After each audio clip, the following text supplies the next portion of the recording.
Saan ka na naman galing? Paskong Pasko, nawawala kayo ng asawa mo. Hindi mo ba naisip ang anak mo?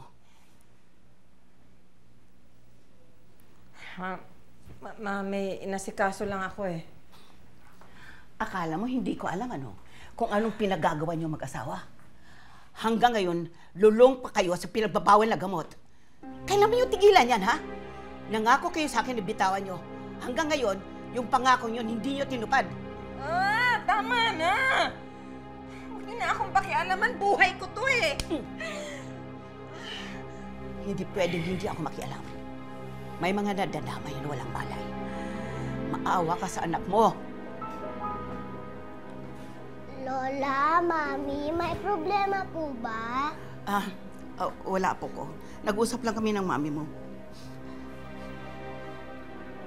Mami, tingnan niyo to. May gift ako sa inyo. Merry Christmas po.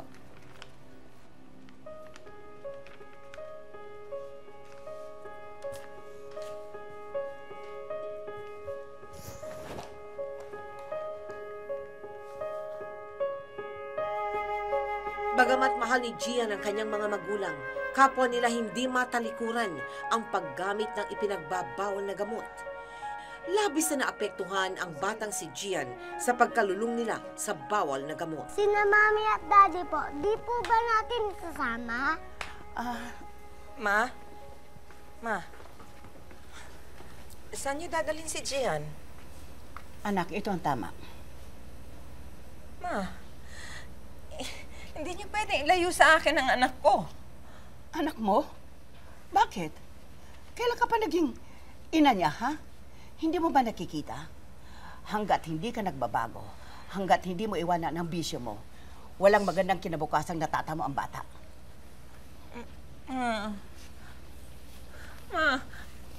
Ako mama niya.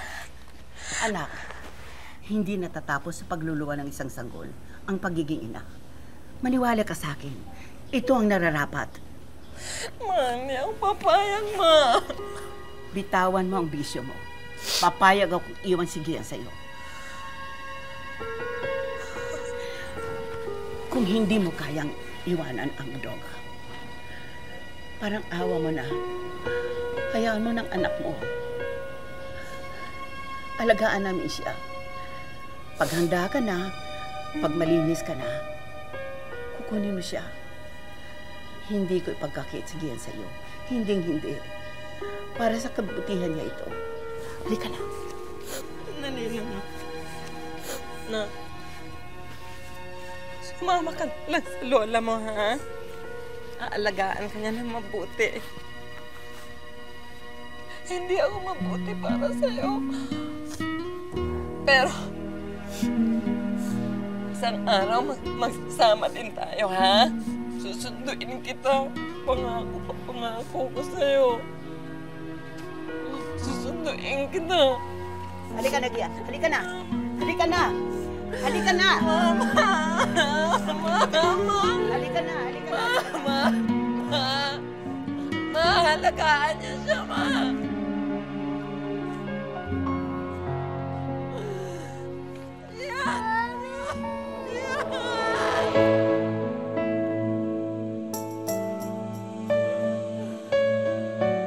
Mula nang lumipat sa Iloilo, hindi na muling nakita ni Gian ang kanyang mga magulang.